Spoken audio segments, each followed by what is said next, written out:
स्वागत है आपका। मैं हूं आशुतोष भाटिया। उत्तर प्रदेश में त्रिस्तरीय पंचायत चुनाव में जिला पंचायत सदस्य में बीजेपी को बढ़त मिली है, जो कि अभी तक कुल 75 जिलों की 3051 जिला पंचायत सदस्यों में से 918 पद जीत दर्ज कर चुकी है। जबकि मतगणना में 456 पदों पर उसके प्रत्याशी आगे चल रहे हैं। वहीं बात समाजवादी पार्टी की करें तो समाजवादी पार्टी भी 500 से ज्यादा सीटें जीत चुकी है। बीजेपी का अगर क्षेत्रवार रिपोर्ट कार्ड देखा जाए तो पश्चिम के 14 जिलों में 446 जिला पंचायत सदस्यों में से 132 सीटें जीत चुकी हैं।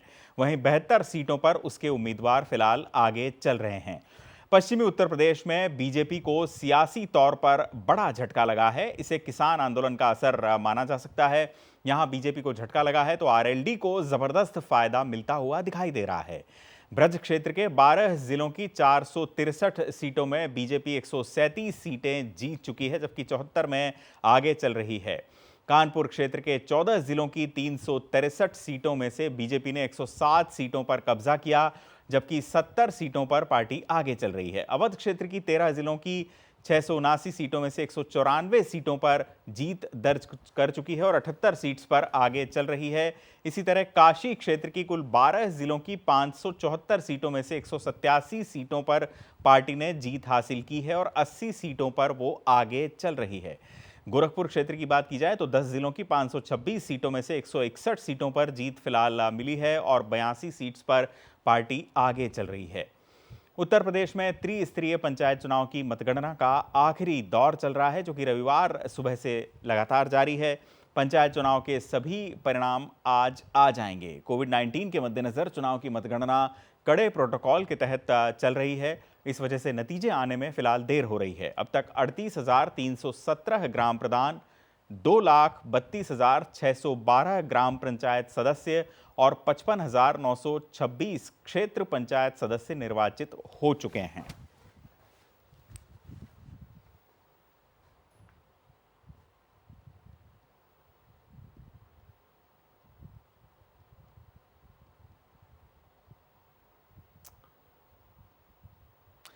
तो पंचायत चुनाव पर ही हम आज चर्चा करेंगे और पंचायत चुनाव पर चर्चा के लिए हमारे साथ हमारे खास मेहमान भी जुड़ चुके हैं। अश्विनी शाही हमारे साथ जुड़ चुके हैं, जो कि बीजेपी के प्रवक्ता हैं। आपका बहुत बहुत स्वागत है अश्विनी जी। साथ ही हमारे साथ राजकुमार भाटी भी हैं, समाजवादी पार्टी के प्रवक्ता हैं। राजकुमार जी, आपका भी सहारा समय में बहुत बहुत स्वागत। आलोक गुप्ता भी हमारे साथ हमारे सहयोगी जुड़ चुके हैं सारे अपडेट्स को देने के लिए। हम इससे पहले कि अपने मेहमानों का रुख करें, एक बार एक लेटेस्ट अपडेट आलोक से लेना चाहेंगे। आलोक, पूरे अगर उत्तर प्रदेश का लब्बो-लुबाव अगर आप हमें बता पाएं कि परफॉर्मेंस वाइज कौन सी पार्टी फिलहाल ड्राइविंग सीट पर नजर आ रही है, ये हम पहले आपसे जानना चाहेंगे।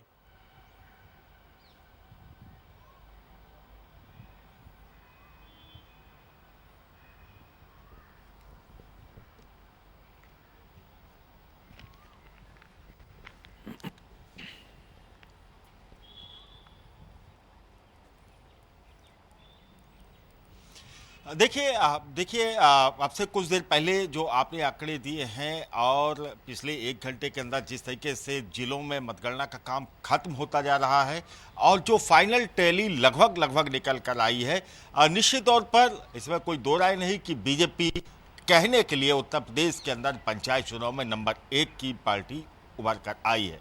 लेकिन नंबर 2 वाली जो पार्टी है और नंबर 1 वाली पार्टी के बीच में फासला कोई बहुत ज़्यादा नहीं है। आप कह सकते हैं कि ये फासला केवल 2 अंकों के बीच का ही ये फासला दिखाई पड़ रहा है।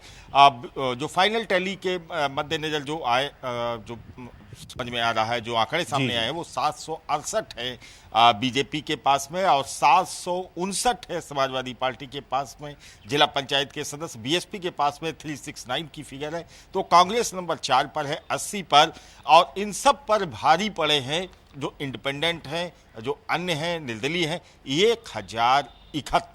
1071 पर अन्य आगे हैं। लगभग परिणाम इनके घोषित हो चुके हैं, औपचारिकताएं केवल शेष रह गई हैं। हालांकि बीजेपी के जो प्रदेश अध्यक्ष हैं, बड़े नेता है, वो दावा कर रहे थे कि 918 उनके कैंडिडेट जीत चुके हैं या फिर आगे चल रहे हैं। 450 भी आगे नंबर 2 वाली पोजीशन पर है और जिसमें हार जीत का मार्जिन काफ़ी कम है। लेकिन अब से कुछ देर पहले जो फाइनल टैली आई है तो निश्चित तौर पर काफी चौंकाने वाली है। बीजेपी नंबर 1 है तो समाजवादी पार्टी नंबर 2 पर है, बीएसपी नंबर 3 और कांग्रेस नंबर 4 पर है। इसके साथ ही जो महत्वपूर्ण बड़े जनपद हैं उत्तर प्रदेश के अंदर, बात राजधानी की करते हैं, आप अंदाजा लगा सकते हैं कि पंचायत चुनाव में किस तरीके से नेताओं ने अपनी प्रतिष्ठा लगा रखी थी। लखनऊ से मोहनलालगंज से सांसद रही रीना चौधरी भी सरोजनी नगर से चुनाव मैदान में थी, जिला पंचायत के सदस्य के लिए वो चुनाव मैदान में थी, लेकिन वो चुनाव हार गई। बीजेपी की कैंडिडेट थी, एक्स एमपी रही है, राजधानी लखनऊ से मोहनलालगंज से 2 बार की सांसद रही। आप समझिए कि जनता का रुझान किस तरीके से देखने को मिला है। अयोध्या जो राम की नगरी है, जहां के चौमुखी विकास के लिए उत्तर प्रदेश सरकार ने कोई कसर नहीं छोड़ रखी। प्रधानमंत्री मोदी भी जहां पर मंदिर के शिलान्यास आधारशिला रखे जाने के मौके पर मौजूद थे, वहां पर सबसे नुकसान रहा है बीजेपी को।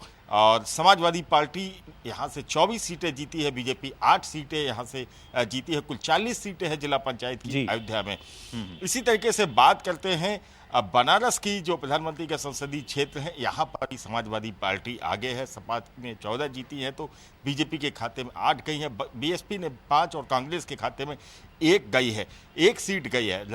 उसके बाद बात करते हैं मथुरा की, तो मथुरा में बीएसपी के खाते में 12 सीटें गई हैं, आरएलडी के खाते में 8 सीट गई है और बीजेपी के खाते में 9 सीटें गई हैं। गाजियाबाद, नोएडा गाजियाबाद की अगर बात करते हैं तो गाजियाबाद में भी बीजेपी का प्रदर्शन बहुत अच्छा नहीं रहा है और यहाँ पर समाजवादी पार्टी के खाते में 3, बीएसपी के खाते में 5 और बीजेपी के खाते में 2 सीटें गई हैं। जी आलोक, काफी महत्वपूर्ण जानकारी आपके माध्यम से हमें मिली और यही हम आपसे समझना भी चाह रहे थे कि ओवरऑल टैली इस वक्त क्या है। आपने बाकी हम जनपद हैं उनकी चर्चा के लिए एक बार फिर आपके पास लौटेंगे, जो महत्वपूर्ण इलाके हैं उनके लिए हम आपसे सवाल पूछेंगे, लेकिन फिलहाल जो महत्वपूर्ण जानकारी आपके माध्यम से हमें मिली है वो अयोध्या, काशी और मथुरा, यानी तीनों धर्म नगरियां जहां पर बीजेपी ने अच्छा काम करने का दावा किया। खास करके रामनगरी अयोध्या में बीजेपी का खासा फोकस था, जैसा कि आपने भी बताया। योगी आदित्यनाथ सरकार का काफी यहां पर फोकस रहा है। बावजूद इसके यहां बीजेपी की परफॉर्मेंस इतनी अच्छी नहीं रही और कमोबेश बनारस में भी वही हाल है और मथुरा में भी वही हाल है। इसका क्या कारण देखते हैं अश्विनी जी, आप, अश्विनी शाही जी?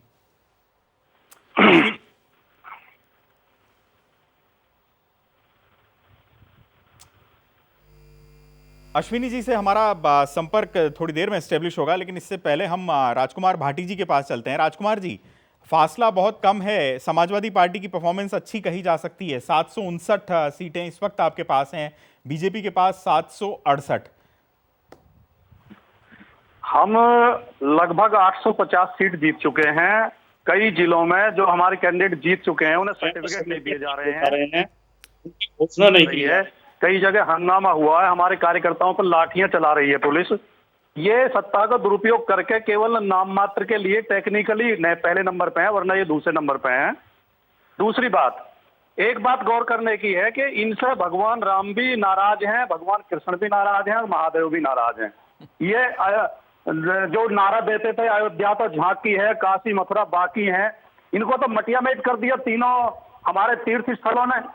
तो इनसे तो ईश्वर भी नाराज है और भारतीय जनता पार्टी की जो दुर्गति हुई है पंचायत चुनाव में उत्तर प्रदेश में, वो स्पष्ट संकेत है कि भारतीय जनता पार्टी से लोग नाराज हैं और 2022 में जो चुनाव होंगे। नहीं, लेकिन राजकुमार जी दुर्गति जैसी बात तो फिलहाल नजर नहीं आ रही। आपकी परफॉर्मेंस जरूर अच्छी रही है। अश्विनी शाही के पास हम एक बार फिर चलते हैं, उनसे संपर्क स्थापित हो चुका है। अश्विनी जी, यहाँ पर राजकुमार भाटी जी की बात का जवाब तो दे ही। उनका ये कहना है कि आपसे राम भी नाराज हैं, कृष्ण भी नाराज हैं और महादेव भगवान भोलेनाथ भी नाराज हैं, क्योंकि अयोध्या, काशी और मथुरा तीनों जगह आपकी परफॉर्मेंस सेटिस्फैक्टरी नहीं है। आपसे जानना चाहूंगा कि इतने फोकस के बावजूद यहां पर पार्टी आशा के अनुरूप प्रदर्शन क्यों नहीं कर पाई? आशुतोष जी, देखिए, राजकुमार जी बड़े वरिष्ठ नेता हैं। बड़े सम्मान के साथ मैं कहना चाहता हूं कि राम जी भी हमारे साथ हैं, कृष्ण जी भी साथ हैं और महादेव का आशीर्वाद हमको प्राप्त है। पहली बार भारतीय जनता पार्टी इन चुनावों में इतने खुल के उतरी थी कि पूरा अपना दमखम लगाकर हम लोग लड़े थे। और आज तक यही राजकुमार जी की पार्टी और सब लोग कहते रहे कि भारतीय जनता पार्टी शहरों की पार्टी है, ये देहात में, गांव में नहीं है। तो आज हमको देखिए जिस तरीके से राजकुमार जी ने सिरे से नकार दिया कि दुर्गति हो गई है, तो वो उस तरीके से, चलिए आप भी एक राजनीतिक दल हैं और हम भी एक राजनीतिक दल हैं, जिसमें आज अभी देखिए कि कितने ही हमारे जो होता है घरों में जो थोड़ा तालमेल गड़बड़ हो जाता है, तो हमारे ही समर्थित निर्दलीय कितने चुनाव जीते हैं जो हमारे साथ हैं। बिल्कुल भी राजकुमार जी को विचार करना होगा, तो वो हमारे साथ है, उस पर पहला ध्यान जाना चाहिए। और दूसरा मैं इनको बताना चाहूंगा, एक बदायूं, बुलंदशहर, अमरोहा, रामपुर, शाहजहांपुर और सहारनपुर, कितने आंकड़े जो है राजकुमार जी जरा अपने भी समीक्षा कर लें कि वो वहां पर क्या है क्या नहीं है। ये मैं पश्चिम उत्तर प्रदेश की बात कर रहा हूं, क्योंकि राजकुमार जी पश्चिम उत्तर प्रदेश से आते हैं। तो राम भी हमारे साथ है, शंकर का भी आशीर्वाद है और कन्हैया तो हमारे साथ है ही है। नहीं नहीं, ठीक बात है। लेकिन अश्विनी जी, मेरा जो सवाल आपसे, राजकुमार जी की बात का जवाब तो मैं चाहा ही था आपसे, लेकिन मेरा आपसे सवाल था अयोध्या, जो कि रामचंद्र जी की नगरी है। अयोध्या, वाराणसी और मथुरा, यहाँ पर बीजेपी की परफॉर्मेंस आशा अनुरूप क्यों नहीं रही? क्योंकि ऐसा माना जा सकता है कि यहाँ पर सबसे ज्यादा फोकस पार्टी ने किया था और ये विजिबल था। आशुतोष जी देखिए, अगर कहीं पर हो सकता है कि हमारे से टिकट बंटवारे के समय कुछ विसंगतियां रह गई हो सकता है कि हमने आशा के अनुरूप हमारे प्रत्याशी वहां न हो सकता है कि वहां की जो भौगोलिक स्थिति है उस हिसाब से हम वहां कार्य न कर पाए हो, ये कुछ भी हो सकता है। ये तो समीक्षा, चुनाव खत्म हो जाएगा उसके बाद हम उसकी समीक्षा करेंगे हम लोग। जी। मगर जो भी है बेहतर हमारे लोगों ने किया है और अभी भी परिणाम आने बाकी हैं, जो पूरा परिणाम आ जाने के बाद भी आपको निश्चित तौर पर बेहतर स्थितियां नजर आएंगी। अश्विनी जी, ये जो बात आपने कही बागी, अगर बागियों की बात की जाए तो बागियों वाली स्थिति अयोध्या में सबसे ज्यादा थी। अयोध्या में बीजेपी के जो बागी थे वो मुसीबत बन गए और 12 निर्दलीय, मेरे पास जो आंकड़ा है उसके मुताबिक फिलहाल जीते हैं। समाजवादी पार्टी के पास 24 का आंकड़ा है, बीजेपी के पास महज 8 का, जबकि 12 निर्दलीय हैं। तो अयोध्या में बागी जरूर मुसीबत आपकी बने हैं, लेकिन काशी और मथुरा? जी देखिए, मतलब मैंने वो कहा कि हर कहीं ना कहीं कुछ न कुछ कहीं कमी रही होगी, तभी आज देखिए 1000 के आसपास जो है निर्दलीय और दूसरे दलों के लोग चुनाव जीत कर आए हैं। अगर ये नहीं रहती तो सारी सीटें भाजपा के साथ चली जाती है, सारी सीटें सपा के साथ चली जाती। कुछ न कुछ कहीं हो, देखिए जब टिकट का बंटवारा होता है तो हर आदमी को संतुष्ट नहीं किया जाता, पार्टी एक समीक्षा करती है। हो सकता है वो समीक्षा हमारी कहीं पर थोड़ी सी हल्की रह गई हो, ये आदमी हमारा नहीं, गड़बड़ हो गया, नहीं जीत पाया, लेकिन जो हमारा बागी लड़के गया वो अभी हमारा ही भाई है, वो हमारे साथ है। और असली चीज आशुतोष जी, इसकी परीक्षा और इसकी समीक्षा जिला पंचायत अध्यक्ष के चुनाव के समय होगी, वो निर्णय ज्यादा बेहतर होगा। जी, 1078 हैं कुल मिलाकर इंडिपेंडेंट्स, जो कि किसी भी मेन स्ट्रीम जो पॉलिटिकल पार्टी है उससे टैली बहुत ज़्यादा कही जा सकती है। बीजेपी की 768 हैं, समाजवादी पार्टी की 759, बीएसपी 369, 80 कांग्रेस और 1078 इंडिपेंडेंट्स। यहाँ पर आलोक का मैं एक बार फिर से रुख करूंगा। आलोक जी, आपसे मैं समझना चाहूँगा, ये जो इंडिपेंडेंट्स की टैली है वो मेन स्ट्रीम पॉलिटिकल पार्टी से काफ़ी ज़्यादा आगे निकल रही है, तो क्या हम इसका आशय ये भी लगाएं कि मेन स्ट्रीम जो पॉलिटिकल पार्टी है उससे डिटैचमेंट के तौर पर, मतदाता के डिटैचमेंट के तौर पर हम इसका अभिप्राय लगा सकते हैं या नहीं? देखिए, अभी बीजेपी जिला पंचायत अध्यक्ष की सूची को जारी करेगी, कौन उनका उम्मीदवार होगा। समाजवादी पार्टी भी जहां पर उनके कैंडिडेट हैं, समाजवादी पार्टी भी अपने अपने उम्मीदवार उतारेगी। और ऐसे में जिस तरीके से उत्तर प्रदेश का इतिहास रहा है जिला पंचायत अध्यक्ष के चुनाव के दौरान, पहली बात जिसके सत्तारूढ़ दल को फायदा मिलता है, और दूसरा हॉर्स ट्रेडिंग बड़ी मात्रा में बड़े पैमाने पर प्रदेश के अंदर देखी गई है। यह बात अलग है कि इस बार बीजेपी की सरकार है, किस तरीके से हॉर्स ट्रेडिंग को रोक पाते हैं। और जब साफ है, तस्वीरें साफ बता रही हैं कि इंडिपेंडेंट या अन्य की भूमिका महत्वपूर्ण होने वाली होगी, तो उनको अपने पाले में किस तरीके से खींच सकेंगे सत्तारूढ़ पार्टी या फिर विपक्षी दल, यह देखने वाली बात होगी। क्योंकि स्पष्ट बहुमत में रेयर ही जिला होंगे जहां पर किसी राजनीतिक दल को स्पष्ट बहुमत होगा। कहीं ना कहीं खिचड़ी और त्रिशंकु जैसी स्थिति जरूर प्रदेश के अधिकतर जिलों में देखने को मिलेगी और मिल रही है। तो ऐसे में निर्दलीय की भूमिका, अन्य की भूमिका खासी महत्वपूर्ण हो जाती है कि वो किसके साथ जाते हैं।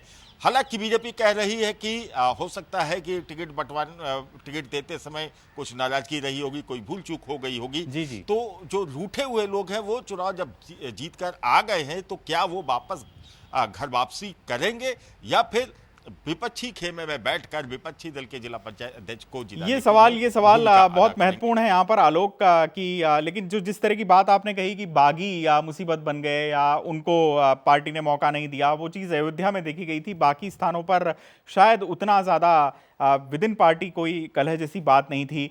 आपसे मैं आलोक ये समझना चाहूंगा कि एज ए कॉरस्पॉन्डेंट जब आप इन चुनावों को होता हुआ देख रहे थे तो आपने क्या इसी तरह के परिणामों की अपेक्षा की थी या आपकी क्या अपेक्षा रही थी? परिणाम उसी के अनुरूप ये आ रहे हैं या फिर इसमें कोई एलिमेंट ऑफ सरप्राइज आप पाते हैं? पॉलिटिकल मैसेज क्या है? हमारे जो प्रवक्ता हैं समाजवादी पार्टी के, उन्होंने और बीजेपी की जो बातचीत हुई उसमें ये निचोड़ निकल कर आया था। कहा यह जाता था कि बीजेपी शहरी क्षेत्र की पार्टी है और पहली बार उसने पूरी दमखम के साथ ये गांव पंचायत के चुनाव में मैदान में अपने उम्मीदवारों को उतारा है। हालांकि कहीं ना कहीं उम्मीद इस बात को लेकर थी कि उत्तर प्रदेश सरकार का कामकाज जो गांव में जिस तरीके से पहुंचा है, गांव में जिस तरीके से विकास की बात की जा रही है, आयुष्मान भारत से लेकर उज्ज्वला से लेकर तमाम सारी योजनाएं चाहे केंद्र की हो या फिर मुख्यमंत्री आवास हो, ये सारे काम किए गए हैं। सड़कों का चौड़ीकरण किया गया है, गांव से की सड़क को ब्लॉक से जोड़ा गया है, ब्लॉक की सड़क को जिला मुख्यालय से जोड़ने का काम किया गया है। लेकिन ऐसा लगता है कि कोरोना काल में प्रदेश के जो ग्रामीण इलाके की जनता है वहां तक केंद्र सरकार की ये योजनाओं की सीधी जानकारी उन तक नहीं पहुंच पाई है या फिर आम जनता ने अपने स्थानीय मुद्दों के आधार पर अपने अपने उम्मीदवार को जिताना ज्यादा महत्वपूर्ण समझा उसको ज्यादा महत्व दिया है, भले ही वो बागी हो या फिर अन्य हो। जी, राजकुमार जी का रुख करेंगे, समाजवादी पार्टी के नेता हैं। राजकुमार जी, मैं आपसे ये जानना चाहूंगा कि इस चुनाव जो हुए हैं और इनके अब जो परिणाम हमारे सामने आ रहे हैं पंचायत चुनाव के, आपको ऐसा लगता है कि जो किसान आंदोलन था उसका कोई इम्पैक्ट इन चुनावों पर पड़ा है या आप ये पाते हैं कि नहीं पड़ा है? मैं आपके प्रश्न का उत्तर देने से पहले दो बातें संक्षेप में कहना चाहूंगा और आपसे निवेदन है कि थोड़ा समय दें, मुझे बहुत कम समय दिया आपने। जी। एक तो अश्विनी जी ने कुछ जिलों के नाम गिनवाए कि वहां हम जीते हैं, वहां हम जीते हैं। हम कब कह रहे हैं सारे जिलों में आप हारे हैं? आप कई जिलों में जीते हैं लेकिन 50 से ज्यादा जिलों में आप हारे हैं। पहली बात तो ये। दूसरे अश्विनी जी ने कहा कि अध्यक्ष के चुनाव में असली रिजल्ट पता चलेगा। इनके प्रदेश अध्यक्ष स्वतंत्र देव सिंह का भी बयान आया है कि सारे जिलों में अध्यक्ष हमारे बनेंगे। इसका संकेत स्पष्ट है कि इन्होंने सत्ता बल, बाहुबल और धनबल का दुरुपयोग करने का पूरा मन बना लिया है कि हम किसी भी तरह डरा के धमका के पैसे में खरीद के अपने अध्यक्ष बनाएंगे। अब मैं आता हूं आपके सवाल पे जो आपने प्रश्न किया। ये गांवों के चुनाव हैं और किसान आंदोलन का असर पूरी तरह से भारतीय जनता पार्टी की इतनी बुरी स्थिति इस चुनाव में हुई है, वो पूरी तरह किसान आंदोलन का ही असर है। किसान बहुत दुखी है, उत्तर प्रदेश का नहीं पूरे देश का। जो भारतीय जनता पार्टी जिद पर अड़ी हुई है कि पूंजीपतियों के समर्थन में हम जो कानून लाए हैं उनसे पीछे नहीं हटेंगे, चाहे किसान भूखे मर जाएं, चाहे उनकी खेती नष्ट हो जाए, चाहे उनके खेत छिन जाए, इसका असर एक एक आदमी पर है, गांव के पे। और जो अभी जो गुप्ता जी कह रहे थे कि वो प्रत्याशी जो मजबूत होते हैं, वो ये बात सही है। पंचायत चुनाव ज्यादातर व्यक्तिगत होते हैं, अपने असर के होते हैं। इसका संकेत तो केवल ये है कि भारतीय जनता पार्टी के पास असरदार और लोकप्रिय लोगों की कमी है, टोटा है, इसलिए इनके कम कैंडिडेट जीत के आए हैं। और समाजवादी पार्टी में जनाधार वाले लोग ज्यादा हैं, इसलिए ज्यादा लोग हमारे पंचायत चुनाव जीत के आए हैं। और मैं फिर दोहराऊंगा कि हमारे 100 लोगों के रिजल्ट इन्होंने अभी रोक के रखे हैं। जो 100 लोग जीत चुके हैं हमारे, वरना हम 759 के बजाय 859 के करीब पहुंच रहे हैं। तो ये जो सत्ता का दुरुपयोग है, ये नहीं होना चाहिए। चुनाव निष्पक्ष होने चाहिए, फ्री एंड फेयर इलेक्शन होने चाहिए, और ये भारतीय जनता पार्टी के शासन में तो संभव नहीं है। ये तो सब तरह का दुरुपयोग करते हैं। जी, अश्विनी जी जवाब दें।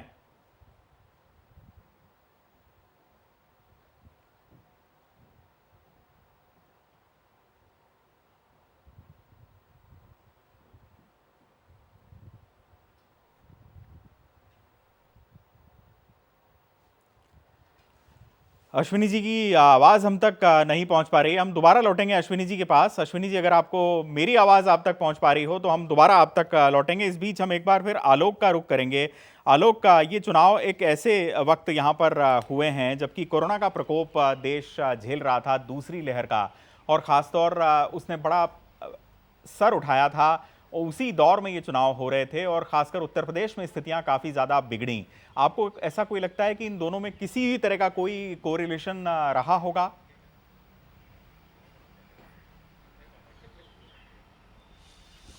नहीं, देखिए कोरोना के चलते कहीं ना कहीं वो जो कन्विंसिंग करनी थी लोगों को वो उतनी खुलकर नहीं कर पाए। इस बीच में साप्ताहिक लॉकडाउन की परंपरा शुरू हो गई, साप्ताहिक लॉकडाउन चलता रहा। तो ऐसे में उम्मीदवारों के सामने भी झिझक थी। हालांकि इस पूरे चुनाव में कोविड प्रोटोकॉल की जगह जगह पर धज्जियां उड़ती हुई देखी गई हैं, चाहे वो काउंटिंग प्लेस हो या अन्य कोई स्थान हो।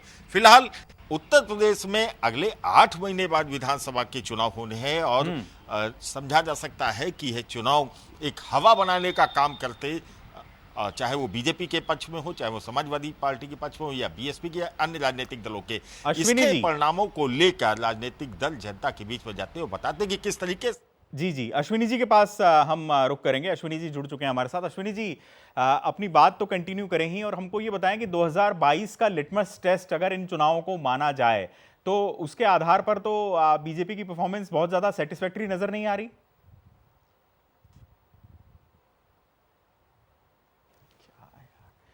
अश्विनी जी तक हमारी आवाज़ एक बार फिर नहीं पहुंची। हम लौटेंगे दोबारा उनके पास। इस बीच आलोक, आपसे यही सवाल हम पाएं कि अगर 2022 में जो विधानसभा चुनाव होने हैं उसके दृष्टिकोण से अगर हम देखें तो क्या आप इसको एक लिटमस टेस्ट अगर माना जाए तो उस दृष्टिकोण से आप बीजेपी की परफॉर्मेंस को कहां आंकते हैं?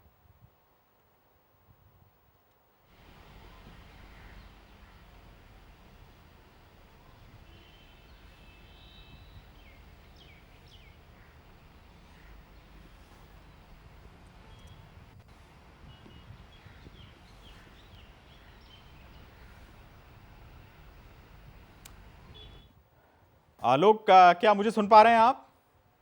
हाँ, एक बार अपना सवाल फिर से दोहराएं। जी, मैं आपसे ये जानना चाहता हूं कि 2022 का लिटमस टेस्ट अगर इन चुनावों को अगर हम मानकर देखें तो उसके दृष्टिकोण से आप बीजेपी की परफॉर्मेंस को सेटिस्फैक्टरी कहेंगे?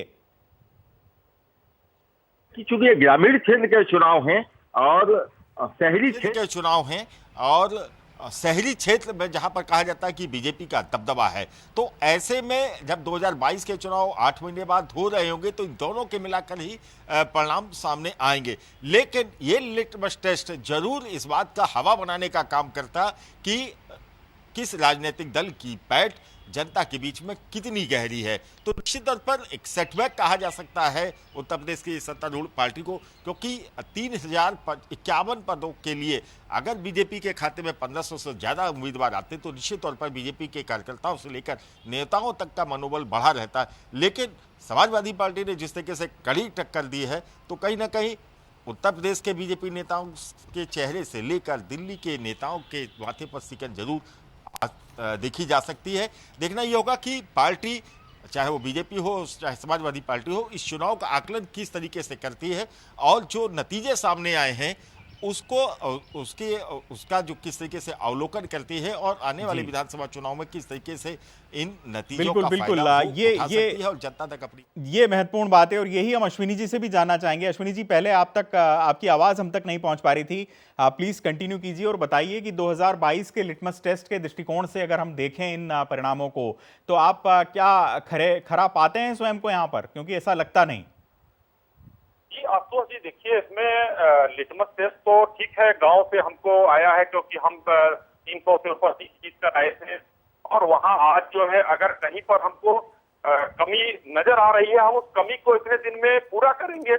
हमने 4 साल में जो काम किए हैं हम उसमें उन कामों को लेकर के विधानसभा चुनाव और ग्राम पंचायतों के चुनाव और लोकसभा चुनाव तीनों के मुद्दे अलग होते हैं। तो इसमें जो वो मुद्दे नहीं आएंगे जो विधानसभा में उठेंगे, तो इसमें लिटमस टेस्ट हम थोड़े बहुत मान सकते हैं, लेकिन पूरा हम नहीं मानेंगे कि हम विधानसभा में हम एकदम से खत्म हो गए हैं। विधानसभा चुनाव आएगा, हमारे जो बाकी मुद्दे हैं 4 साल के हमारे काम हैं, आशुतोष जी हम उसको लेकर जाएंगे। जी। और मैं कहना चाहूंगा अभी राजकुमार भाटी जी से कि जौनपुर भी एक जिला है, आपको याद रखना चाहिए, आपके दल ने वहां शायद चुनाव ही नहीं लड़ा, क्या हुआ? बदायूं का नाम मैंने लिया क्योंकि अध्यक्ष के आपके जो है वहां पर बदायूं से सांसद वहां से आते हैं माननीय मुलायम सिंह के घर से। तो इन सब चीजों को देखते हुए मैंने पश्चिमी उत्तर प्रदेश का नाम लिया। किसान आंदोलन का बहुत असर हमारे इस चुनाव पर नहीं पड़ा है। भारतीय जनता के किसान आंदोलन अब ऐसा हो गया भाटी जी कि जब चर्चा करिए, कहीं हम लोग पूर्वांचल के रहने वाले हैं, वहां पर किसी ने किसान आंदोलन का नाम ले लिया तो वहां पर किसान आंदोलन की चर्चा होती है, नहीं तो किसान आंदोलन खत्म हो चुका है, मृतप्राय हो चुका है। ये आलोक जी ज्यादा जानते हैं क्योंकि ये अवध में रहते हैं जी। तो मैं ये कहना चाहूंगा कि कहीं अगर कमी रही है आशुतोष जी, उसको हम लोग दूर करेंगे और इस चुनाव के आगे आने वाले दिनों में, विधानसभा चुनाव में, हम और बेहतर करने का जरूर प्रयास करेंगे। कम से कम आपका जो मतदाता है अश्विनी जी आपसे यही अपेक्षा रखेगा, क्योंकि उतनी बेहतर परफॉर्मेंस यहां पर फिलहाल नहीं कही जा सकती। बीजेपी की अच्छी परफॉर्मेंस जरूर है यहां पर, लेकिन समाजवादी पार्टी के साथ बिल्कुल नेक टू नेक का सिचुएशन है और इंडिपेंडेंट्स राज्य में 1000 से ज्यादा हैं, जो कि किसी भी अन्य मेन स्ट्रीम पॉलिटिकल पार्टी से काफी अधिक है।